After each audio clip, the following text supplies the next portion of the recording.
китайско зеле, моркови, червени чушки, червена ряпа, бяла ряпа, черна ряпа, земна ябълка прясна, земна ябълка сушена, българско зеле, джинджифил, дайкон, кафяв ориз, кориандър, лют пипер, сладък пипер, тимьон, черен пипер, сол, захар или китайското зеле го разрязваме на две, после отваряме между листите и поръсваме с едра сол. Хубаво наръсваме. И след това го нареждаме в бидонче да се пуска водата. Китайското зеле осолено влиза в бидона и остава да се пусне водата до утре. Обикновеното зеле се нарязва и се посолява хубаво с сол. И после ще го напълня в това бидонче, за през вечерта да остане и да си отпусне водата.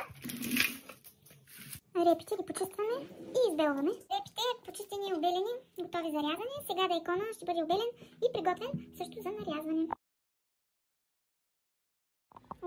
Обелените моркови, настъргане на рендето някой от тях. Краищата на морковите ще ги сложа в блендера за по-ситно смилане.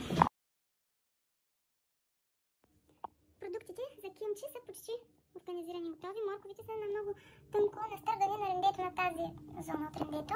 И крайчетата им ги блендирах на блендера наситно. Сушена земна ябълка имаме. Прясната земна ябълка е измита добре и нарязана пак на шайбички.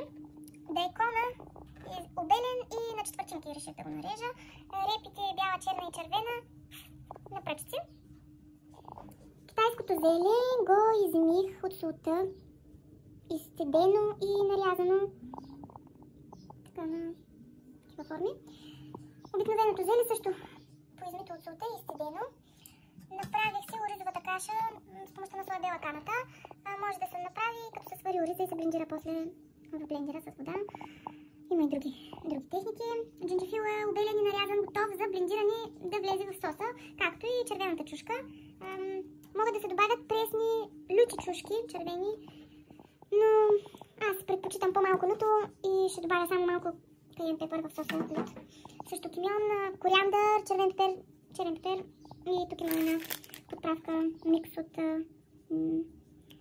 други билки подправки. Пак съдържа червен пепер, тимьон, кориандър и други. Каквито подправки на вас ви е хубаво. И кафява захар съм подготвила и малко мед, който разтъпям на водна баня.